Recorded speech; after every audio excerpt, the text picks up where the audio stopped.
Magpasalamat kami kanimo, Ginoong Jesu-Kristo, pagkaayo mo. Kaning kalibutan, aron kami may kagawasan, angayan ka nga pasinunggan. Hiligod kabayran ang kaayo mo, dili nalituhan ang kaayo mo. Oong Diyos na labing kamahalan, Ikaw ka sa tanan, angayan ka nga pasalamatan. Tumatang among mga pagdaing, noon sa mahumot na insenso, kailap sa imong trono, mahimayak, mahimayak ka, mahimayak ka sa pagsimba. Magpasalamat kami kanimo, Ginoong Jesu-Kristo, pagkamayo mo. Kaning kalibutan, ron kami may kagawasan, angayan ka nga pasidunggan. Iligod magpayran ang kaayo mo, iligod ang kanya mo. Diyos na labing kamahalan, Ikaw ka sa tanan, angayan ka nga pasalamatan. Tumatang among mga pagdaing, noon sa mahumot na insenso, kailapa diha sa imong trono, mahimayak ka, mahimayak ka, mahimayak ka sa pagsimba. So I wish I could speak Cebuano, but I'm a little bit slow at that yet. But I just want to start this prayer session by saying that we pray in the name of the Father, the Son, and the Holy Spirit, in the name of the great God Almighty, creator of everything, Father of everyone. And we just wish to have you hear our prayer, Lord, because we are here to praise you, give total glory to you, and to ask that you help one of us who is in need right now, and for healing. Yes, Lord. And we know that by the power of you, that you are totally in control of everything. You've created everything. Light, energy, Yes. matter, time, every molecule of this giant universe that you have created to perfection. And everything is in flux. We are potentially living almost a dream, and your dream. And therefore, you are able to change things Yes. any way that you will it to be. May we worship you correctly, Lord, in the way that you most hope that we do. And so that we may be perfect in your eyes, and that we may receive the blessing Yes. that we so request here. I, for one, can attest to the miracles and the blessings that you have provided for me. And I want to say that I know that you are so real and so much a part of our lives that for those who don't realize it, they really are missing out on the truth. I have learned to be so humble to you and to recognize that every single thing in my life that is all that I've been blessed with has come from you. And I just am so humbled by it. And one of the biggest blessings that I wish to acknowledge is to be part of this beautiful family group that I am currently part of. And that I know it is absolute that you are behind all of it, carrying me 12,000 miles around the world to meet my wife and to become part of this beautiful family. And I give you total praise, glory, and total awe at this. And all I can say is, please hear our prayers today. Please be with us. May we worship you perfectly, Lord, in the way that you wish, so that you would be pleased. And we say this prayer to open this gathering in the name of the Father, the Son, the Holy Spirit, in the name of the great God Almighty, creator of everything, Father of everyone, Adam and Eve on down. And in Jesus' name, our Savior, we pray this prayer. Amen. Amen. And keep on seeking, and you will find. Knock, and keep on knocking, and the door will open to you. For everyone who keeps on asking receives, and he who keeps on seeking finds. And to him who keeps on knocking, it will be open. The word of God to the people of God. Og unsa man kana.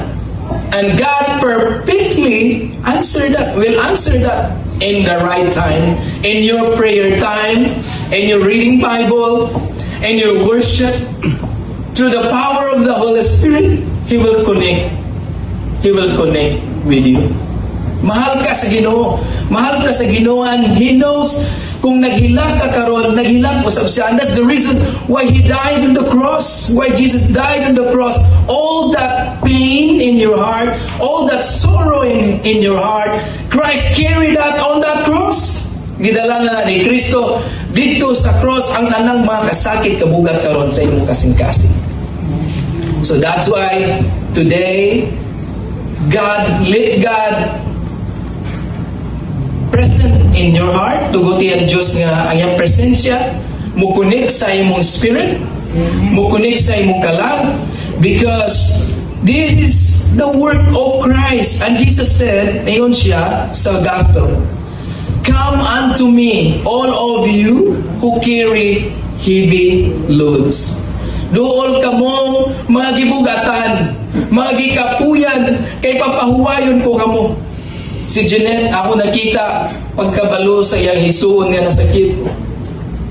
Dili nakatulog. Kaya ako po, 12 oras ba trabaho, no? I work 12 hours. So, starting, nagasugod na ako 12 hours, gikan pa itong pagkahuman sa Thanksgiving. After Thanksgiving, mandatory 12 hours, Monday to Sunday. I asked God where I can get the strength to survive of this long hour. And then nakita na ako, nag-work paghihapon may until January kay order daghan man, but it's glory to God kinay orders. So it's glory to God when the business is good, so you have some customers and it means it's good. Pasabot maayo. But you know, when I see Jeanette, it's just so sad. I feel sad too. We only ask God for the limitation of our humanity, of being a human. So, natin limitation, and sometimes, makinunta, Lord, are you there? Are you present? Why it is happening? Why it's me, Lord? Why? It's okay to see that. Me, yeah, I can just cry to God. Lord, why? Why did it happen? I have also a lot of questions. But when we ask to God, He arranges everything in the good way according to His will and plan. Yan ang gihanay, ang tanan niya, usahay masyak na lang ka. And it's because our God, when we ask, He's full of surprises. He surprised you in an amazing way. And that's what Mr. Bob, Brother Robert told me today. He said he's a living testimony. He's a living testimony that God healed him. He's a living testimony that he experienced God in his life. And Brother Bob said it's true that in our life sometimes it happens like that. But because of God, we will survive. We will continue to go on. And I believe in the grace of the Lord Jesus Christ that what we ask today, He will anoint us with His power. He will hear our cries. And He will surely, He said, the door will open. The door will be, your ask will be answered today. So believe in your heart. Let's ask God for that today, ask and keep asking God, because God and His mercy, His throne is open for all of us today. Let us pray. Gracious and loving God, we come to you. Thank you for reminding us to keep asking. It could be redundancy, but Lord, you always open your throne to us. Forgive us for our sins and cleanse our heart and mind. For sometimes our faith is too small. But give us that big faith. Help us to stand in the midst of storm. Help us to stand in the midst of trials. As you see, Jesus, that you will empower us and give and provide us a strength to overcome all our hardship and pain. We commit to you, Lord, the life of our sister, Attorney Joy Mateo, for healing. In your name, we bring it. We ask it to you. We ask to you the continuous healing to Brother Robert, for myself and to everyone today who feel pain in their heart, sorrow in their heart. Touch their body, touch their mind in the name of Jesus. That they can feel your healing, O Lord. They can feel your love and grace and mercy. Be upon them, O Lord, in their pain. Be upon them in their sorrow. And please, Lord, forgive them. Forgive us for all our sins. We can only say thank you, despite of all the trials that we have. And this worship, we offer it to you with gladness. In the name of the Father, the Son, and the Holy Spirit. Amen. For our operatory call, may I call Precious Luis?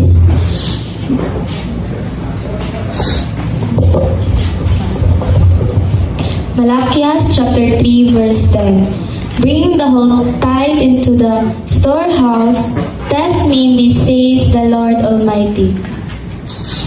And see if I will not throw open the floodgates of heaven and pour out so much blessing that there will not be room enough to store it.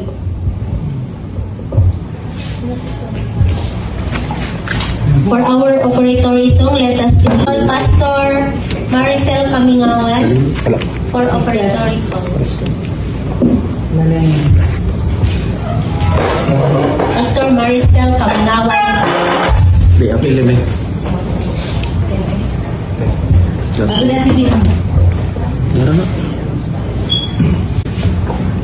Let us put ourselves in the presence of God.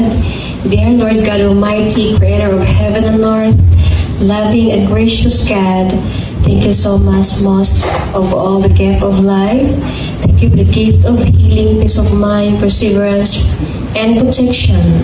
In this very moment, oh God, thank you for this blessing, and thank you for the lives who share their blessings, oh God, for the Give honor to give glory and honor to your name. Use this, Lord, for the expansion of your kingdom in this very place. Or Almighty Father, you may use this blessing in a way that it will honor your name. And bless every hands, oh God, who have a loving heart, who return these blessings to you, their blessings to you without any compulsions. Bless the business, oh God. Your wing cover me within your mighty hand. When the oceans rise and thunders roar, I will soar above the storm. Father, you are King of the flood, and I will be still, know you are God. Rest my soul in Christ alone. Know His power in quietness and triumph. The oceans rise and thunders roar, I will soar with you above the storm. Father, you are King over the flood, and I will be still, know you are God. The oceans rise and thunders roar, and I will soar with you above the storm. Father, you are King over the flood, and I will be still, know you are God. And will be still, know you are God. Beautiful siya. Labi na sa mga iyaan. Mga beautiful. Labi na sa atong dalagingging. Anak ni Joy, attorney. Ay kabala kada kay giblis mo sa Ginoo makasulbad yung mama. Labi na sa attorney, yung papa. Thank you kay God. Magpasalamat ko sa Ginoo nga kining ako nga si Pastor Rod. O sa po na ko siya bangal sa miyang papa, Pastor Maricel. Tolo sila ka pastor. Gikan sa among kaubos. Nagpasalamat ko sa Ginoo nga gitagaan niya bless sa kinabuhi og amo pong paninguha si Gina sa po nakadala po na mo dito sa laing naso. Thank you kaayo Jen sa imong pagmahal na mo sa pamilya. Mahalon po mo na mo nasin ang Ginoo nga welcome po kayo mo na mo sa among pamilya. O nasa tanan, labi na sa akong mga anak, nagpasalamat po ko nga gibless mo na mo si Bob, nga mali na mo anto si Bob, pero gihatag sa Ginoo nga nakasurvive din siya. Mga di kita mapakalimot sa Ginoo, bisa kung sa kaubos na to, o kung sa ta din sa kalibutan, bisa pagtaas sa grado sa kalibutan, kung ang Ginoo na ganay mag-survive na to, hatag ang tanyang blessing. Mga wala itong mahadlok nga si Atty. Joy, direkto ka na to, pagpasalamat sa Ginoo nga siya, padayon siya ng kalibutan sa iyang pamilya, sa iyang anak. Kaya ako sa po kainahan, sakit kaayo ang inahan. Ang mga anak, kung malayo sa ato ang kinabuhi. Nako, nagpasalamat ko sa akong kinabuhi, wag ko mag-speak, makato ko sa Pastor Rod, si Jeanette sa Amerika, thank you po kayo. Wag yung ko magbuhat isa kay Abel rin ako, kamay rin yung kayo, thank you God. Ako lang yung gisalig sa Ginoo. Pinapasalamat po ko sa ilang pagmahal na ko, labi na ko din, salamat po kayo sa pagmahal mo na ako, o pasabot po din muna ako sa Pastor Rod, si Pastor Maricel, Pastor JC, labi natin ang bunso, na kinamanghuran, magradit niya po, Mayo, thank you kayo, si Pastor JC, really sa thank you God, salamat sa Ginoo, ang mga pag-ampo. Labisan upos kayo pagtanaw sa mga apan ang Ginoo, dato ta sa Ginoo. Di ka sa mga buta nga malipay ta sa kalibutan, kung dili unahuna to ang Ginoo, kasi mao ang atong dalan paingon sa kinabuhi. Mga ako may si Janet, nag-goal kay siya kay payisa nga si Joy ko no. Sa mag-ampo tama pero ako nahadlok kung ang Ginoo ni bitaw na mo wa sa tong kasing-kasing di kita mahadlok bisan sa magapagsulay. Nag-aral lang ko sa Ginoo, Lord, ay gimitagay mga sakit nga lalong. Kay malalong siguro, wag yun mo kung amo lang lalong ang pagtuo sa buhay nga Dios. Nagtuog yung ko nga ang Ginoo. Kay usa lang ni si Kalen panan man sa pastor kani si Bob. Tinog yung sakit lalong gyud kay ako nakasugong gyud ko. Tungod sa akong anak, kasakit ka sa akong anak, nagulpugong, masakit ang bana. Amo gi-pray sa Ginoo nga maluwas siya pero kaluwi sa Dios nakalabang gid siya. Oh, para kami Joy, atong ako sa Ginoo nga makalabang gid siya sa iya nga palatian. Thank you guys. Salamat po kayo.